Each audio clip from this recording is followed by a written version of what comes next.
Okay guys, so if you go any further in this DVD, just know that you're taking full responsibility for everything, alright? So for any harm that may come to you or others while performing this effect, just because it is a safe method, anything can happen when performing this. So I suggest, just take precautions when doing this, alright? So by going further, you're taking full responsibility for yourself and others when you're performing this effect, alright? So be responsible, guys.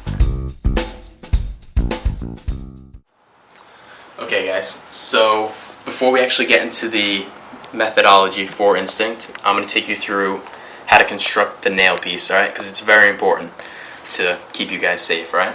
So what you're going to need is a piece of cardboard, alright? Just any piece, and just cut it to about this size, alright? The smaller the piece is, the easier it is to handle while you're cutting, alright? You're going to grab a cup, just whatever cups you'd be using during the performance, and you're going to cut off this lip. Alright, when you get the cups, the styrofoam cups, you'll notice there's a lip around it. You're going to take the scissors and cut it off, alright? So just sort of break it there. You can usually, because of the way that they're set up, you can just rip it, but just go.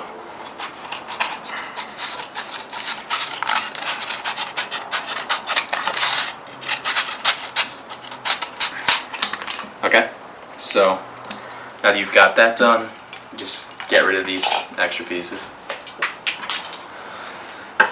Now you're going to need a Sharpie, or a pen, or whatever. I use a Sharpie just because it's easier to see.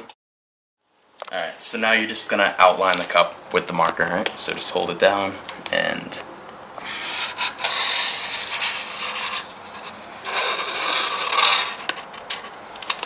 alright, so very simple, and now you're just going to cut this out. Alright, so now that you've cut out your circle, you're just going to take the marker and just draw a dot right in the middle, alright? About as close to the middle as you can. It doesn't have to be perfect. And now you're going to take a nail and you're just going to shove it right through that spot. Okay? Now, when performing, you'll obviously have to know, that the nail will fit into the cup afterwards. So let's get into that now. So you want to make sure that the nail is going to fit into the cup afterwards, alright? You should be able to tell by eyesight, just judging the nail will fit, alright? But because you've cut this circle smaller than the actual cup, it's actually going to be going in about there, alright? So I use about like 2.5 inch nail. It's probably about like 3.5 inch cup or so, alright? You should be able to judge by eyesight. It should be pretty simple to see. And basically the nail is just going to go right into the bottom, alright? And it should fit snugly, alright? So they can move it around now. Yeah, okay. Now this is very important for keeping you safe, alright? Because you want to make sure that they can't take it out and move it, alright? Once, if you've cut it right, you push it in, it'll create like a suction. It'll be pretty much impossible to take out. So you want to make sure that you get this right, because if they change it somehow, then it's not good. But they won't be able to if you make it right, and it's very simple to make it correctly. Alright, so there you go. Let's get into the actual method now. Now, when performing, it doesn't matter what type of cups you use, but as a personal preference, these are the ones that I use. I use the smaller cups, and they're Stop and Shop brands, alright? We'll go into why exactly I use these, and you'll see, I think it's just easier to use this method with these cups, alright? So, let's go. Okay guys, so the method to this is very simple. Other versions of this effect have involved the magician like nail nicking the cup or just marking it somehow. With my version, I didn't want it to be like that. I wanted it to just be straightforward and simple, and I think this method accomplishes it. I used to use like the nail nick before, and like people, when they're examining the cups, they can notice it. I mean, your spectators are not stupid as much as most magicians will like to think so, So I'll actually show you how this works, okay? Now, the method for this is basically, it's inbuilt into the cups already, the markings. Like, for instance, on this cup over here, on the right hand side, you can see that there is a 3-digit number, right? And then below it, on these cups, there's a 1. If you go to the next cup, this one you can see that there's a 2. Next one, there's a 3, and the last one there's a 4. And so basically that's the general method to it. They're marked already. It's very, very simple. basically you lay them out. It goes 1, 2, 3, 4. You have them in order. 1, 2, 3, 4. You know it. And that's it. You just have to watch which one they point to. They point to the one in the second position. You know it's number 2. It's very simple. You put the nail into the bottom. They can move it around. It'll get stuck. They mix them all up. It doesn't matter where they mix them. You turn around, put your hand above each one, look for the number 2, and you know which one it's under. It's extremely, extremely simple. And I mean, that's pretty much just the basic gist of it. For some people, you won't find the cups with the little 1, 2, 3, 4 underneath it. And so for that, you're just going to have to use the 3-digit numbers, alright? Now, almost all cups have the 3-digit numbers or 2-digit. Like, I haven't come across a set of cups that haven't had numbers on the top. So if for some reason, like, you can't find the Stop and Shop brand, you can just use any 4 cups. Just put them down. All you have to do is make sure beforehand that all the numbers on top are different. Alright? It's very, very important that you double check, triple check, just to make sure you're completely safe, right? So you have the cups here, they're all set up, and now they're just going to point to one. You're going to say, do you want to stick with this one or change it? Alright? And when you say that, you're just going to read whatever number is on top. So on this one it's 984. I would just keep repeating 984 in my head over and over and just get that logged into your memory. Alright? So 984, you take the cup, put it in, or you have them put it in if you don't want to touch the cups at all. Mix them all up. You turn around, put your hand above each one, and just spot whatever one says 984. Just slam your hands down on the other ones. You're done. You're all set. And that's it. I mean, it's very, very straightforward. Okay, guys. So we're going to do an in-studio performance for you now, just so you can see how I handle everything and just sort of how I get the peak and everything just during the performance. Alright? This is Brian here, the camera guy. Yeah, so he's going to be helping me for this. Alright, so you have the cups set up in 1, 2, 3, 4 order. Alright, so you would go 1 here, 2 here, 3, 4. Alright, now when performing this, you want to make sure that they're about, I don't know, I'd say a good 6 inches apart. Alright, this way when you're slamming your hands down on them, it doesn't, like, the wind from this one doesn't shoot this cup over, because it's not as impressive. Alright, so we have the 4 cups set up. I would have you just point to one. Alright, so, and I usually give them the choice to change their mind if they want to. Would you like to change your mind at all? Yeah, I'll pick that one. Alright. It's a jerk. No, alright, so watch, we'll take number 2. Put it, number 3, by the way. Yeah, try not to mess that up. Alright, we'll put number 3 right there. Okay? So now you have it set up, number 3, in the cup, and you're just gonna turn away while they mix them up, alright? So, I guess I'll turn away.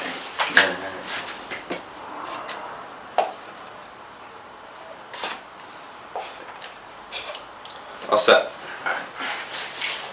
And it's also important that before you turn away, to tell them to keep the same distance, because again, when you turn around, it's not very impressive. You slam it down and it moves over.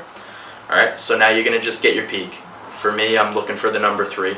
Alright, so just go 1, 2, 3, 4. And just while I'm doing that, I'm just looking which one has a 3, which I know is this one. Yeah, alright. So once you get it, you're just going to slam your hand down on one. Alright, so I'll go with, that one, whatever. Slam your hand down on it. Come to these 2. Come back. And you want to build up drama, Like, if you want to get an awe reaction, you want to do it quick. You want to just go like 1, 2, 3, And it'll just, rather than build suspense, you're just getting it quick, alright? If you want it to get more or less like, they're thinking about it like, how in the world did they do that? You want to go slow, take your time, because obviously your chances of hitting a nail are increasing every single time you destroy a cup. It's going from 1 and 4 to, 1 and 3. You just slam your hand down like that one. Now this one, you want to really build it up if you're going the slow route, alright? So you're just going to want to really just take as much time as you can. Maybe just take the spectator's hand. Maybe if it's a girl, it's a little better. Look at that, the hands go right in. It's not, no, I'm not going for that. And just go, take your time, usually put your hand over the one. Like some people will go over the one with the nail, come up, slam it down on this one. And it just sort of gets that shock with the spectators where they're thinking, you're about to slam your hand on that. I'll usually do it just, because because I think it does get a better reaction. So you'll come here and say, alright, I think it's right. Come up and slam it on the last one. Get rid of it. And now, I mean, everything is perfectly clean. Everything is good. You can have them try and take the nail out. Usually they won't be able to, just because, again, the suction and everything. So what you're going to do to get the nail out of the cup, you're just going to rip the top off, alright? You're just going to get your fingers in, squeeze, pop the top off, and just be kind of careful if the nail is really sharp, and just sort of push it down and get it out. Let them examine everything. They can examine all the cups that were destroyed. They can examine this one. They won't find anything. You know, no one ever notices the numbers. Like when you're performing it, you might think, you know, alright, they're going to see that. It's obvious. I've never, ever been caught when performing this effect. So hopefully you guys like it, and hopefully you guys got a little bit more inside information, I guess, on that one. Alright. Okay, so you guys just saw the explanation for the method. And now, if for some reason you're not comfortable performing that, I'm going to provide a couple of alternate presentations that I've created over the years, alright? So it still uses the same thing, 4 cups, alright? But this is much more impromptu. Like, you know, if you're just in a bar setting, you know, or you're at a cookout and you don't have the nail on you, you can do these, alright? One is, I'll take like a 10 or 20 out of my wallet, just crumple it up into a ball, okay? And now you're going to just say point to a cup. So again, they're set up in the 1, 2, 3, 4 order.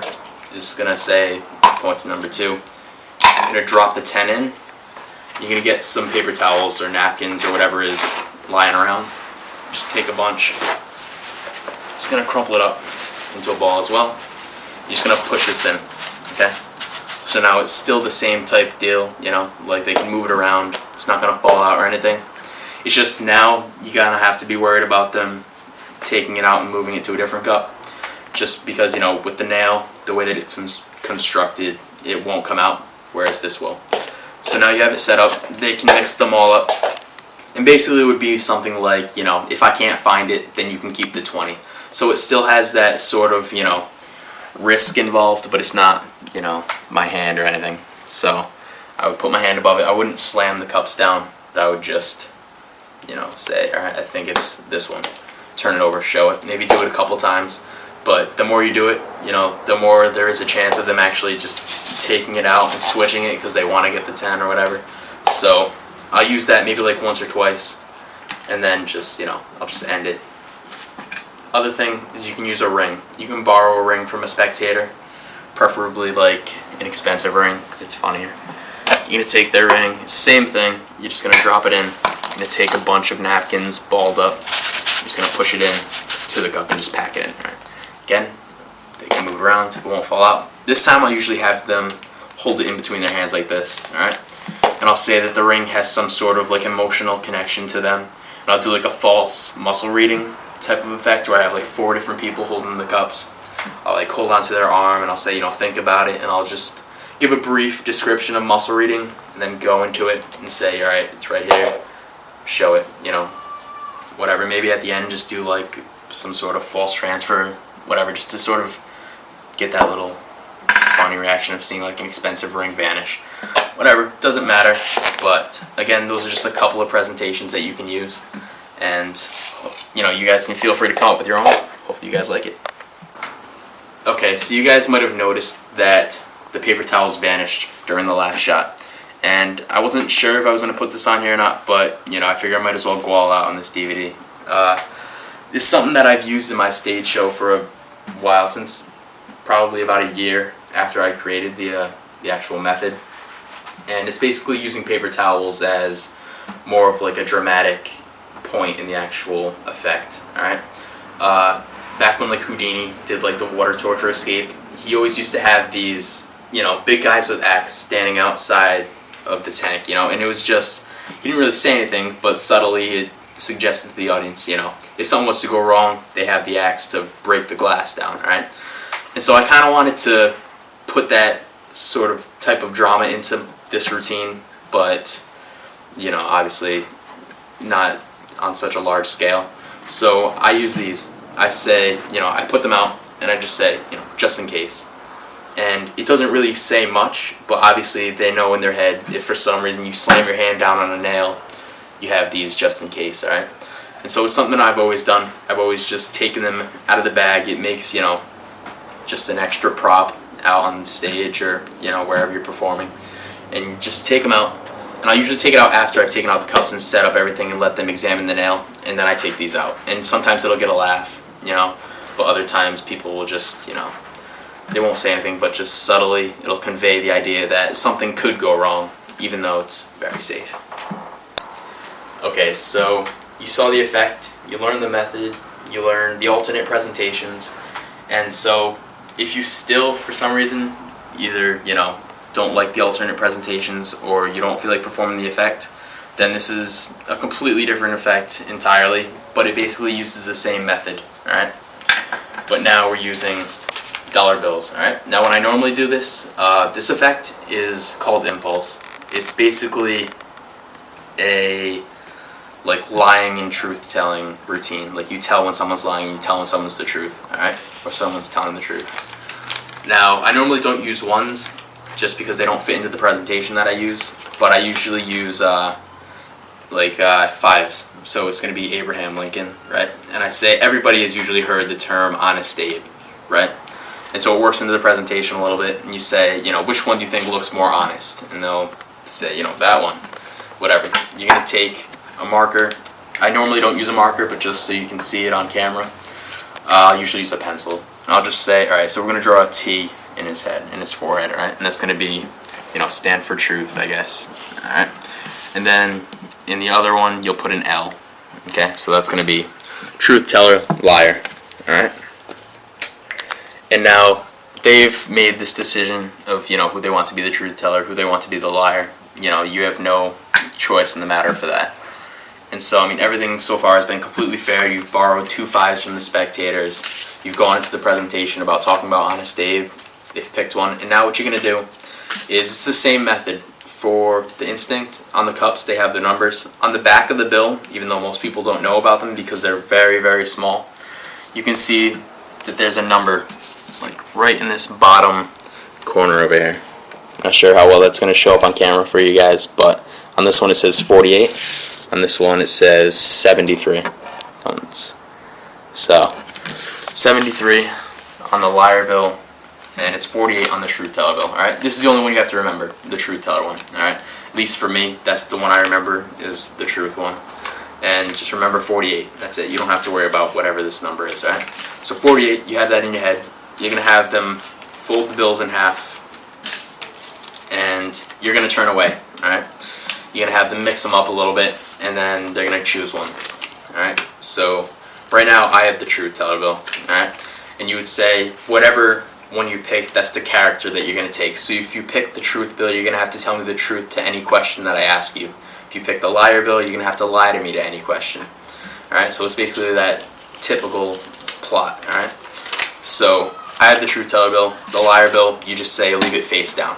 Okay, or whatever bill, just say leave it face down. Now what you're going to do is they have this here. I would usually have them fold it up and maybe just put it in their pocket or just hold it in a fist like this. And I'm going to say, would you like to change your mind for this one? Alright, and as I point, I'm just looking at the number. So I see 73 here. I know that that's not 48. Simple logic will tell you that. I know it's not 48, so I know it's not the truth bill. So they have the truth. So they're going to tell the truth to whatever question I ask. The first question that I usually go with is, I'll just say, tell me name your father's name. Alright? So they'll say something, and you just can either play it by body language reading. Like you can say, alright, now you look to the left here, or whatever. You can play it up all you want and just say, so I would assume you're telling the truth, yes? They'll say yes, turn the bill over. And usually I'll bet money at this point. I'll put down a 20 and I'll say, alright, this time I'm going to up the stakes a little bit, and I'm just going to try and test myself. And if I get it wrong, you get 20 bucks or whatever you want to do, right? So these bills are once again mixed up. I'm turned away at this point. They take one of the bills, put it up against their chest, whatever, they remember it. This one, I got a liar bill this time, alright? So I would be a lie. I would lie, alright? What magicians we do, we lie, alright? So truth bill would be face down on the table. Again, do the same thing. I would say, would you like to change your mind? Whatever. This time I see the 48 on the table, so I know truth bill is here, they have to be lying to me. Now on the second one, I don't have them answer verbally, alright? I just have them answer in their head. It makes it seem a little bit more psychological, alright? And I ask them a yes or no question. So it would be usually something about their attire. Like I would say, are you wearing a white shirt? And I say, just answer in your head. Truth, if you're a truth teller, just tell the truth. Liar, tell a lie. This way you know the answer, alright? So for this one, I know they're gonna lie. So I am wearing a white shirt. So if you were to ask me, are you wearing a white shirt? In my head, I would think no. Alright? So now I know that you're a liar, and I also know that you just thought no. Alright? So you're just going to say, again, play up the body language reading stuff, and then you're just going to say, alright, I'm thinking, I'm not 100% sure. I think you thought no, right? And say, which would mean you're a liar, yes? So now you're getting 2 mind reading moments out of that one, that one reveal. So it's very simple. You don't have to go with this presentation. You could just as easily, like before I developed the whole Abe Lincoln presentation type thing, I went with like 3 $1 bills, and I would just say, I'm going to turn 1 into 100, and then I'd say point to 1. I'd take out the pencil, I would just draw 2 zeros, like after that one. I'd be like, alright, so this is the 100, and while I hold it up like this, I would just look at the number. Then I'd have them mix it up, alright, and I could turn around and I would be able to point, alright, this is the 100. And show it to them. And then I do something like, alright, we'll take one of the bills away. So now we have 2. I'll say, I want you to just either take the $100 bill or leave it on the table. Then you could go into them being greedy or whatever and saying, you took the 100, didn't you? Yeah, yada yada. Again, feel free to come up with your own presentations. This is just, the first one, the truth teller and lying presentation with the Abe Lincoln whole deal, it's strong. It's very strong for the spectators. But again, feel free to come up with anything that you feel like, and I'd love to hear what you guys have to say. You can email me at mtrix16@aol.com, and I'd love to hear from you guys, alright? So, there you go. Alright, so I forgot to mention this, but let's say that you get 2 bills that maybe one is a little bit, it's folded a certain way, like this, alright? And where it would be easily discernible from the back that, this bill and this bill are different. It's obvious, So what you're going to do is I would take the bill and just crumple them up, alright? You're just going to crumple them up into a ball, just both of them, alright? So that when they're unfolded, they just look completely messed up, alright? This way, in their minds, you're taking out any way that they could, just tell just by looking at it, alright? So, crumple it up, and just have them mix the balls in their hand, dump them out onto the table and pick one. Alright, and it's the same thing, just have them unroll both of them, alright, and just say to put it face down. And do the same presentation, or the same idea of getting the peak again, and say, would you like to change your mind? And, it goes over well. Nobody ever, questions it. Also, another suggestion is, sometimes people don't have 2 5s on them. So, whenever I perform this effect, I always have 2 5s in my pocket. And I always crinkle them up, just because, I want to be able to show that they are definitely normal, ungimmicked, and you just let them examine them, and everything should go well. Alright, so that's instinct. You've seen the effect, you've seen impulse, you've seen the alternate presentations, and again, feel free to come up with your own. This has, served me well for a very long time, and I hope that it, does the same for you guys. It's a very, very simple effect, but it's very, very hard hitting. So again, I'd love to hear from you guys and what you think about the effect and what you think about the method, and I'd love to hear your own presentation that you guys create with this. Alright, so again, you can email me at mtrix16@aol.com, and I'll get back to you as soon as I can. Alright, see ya.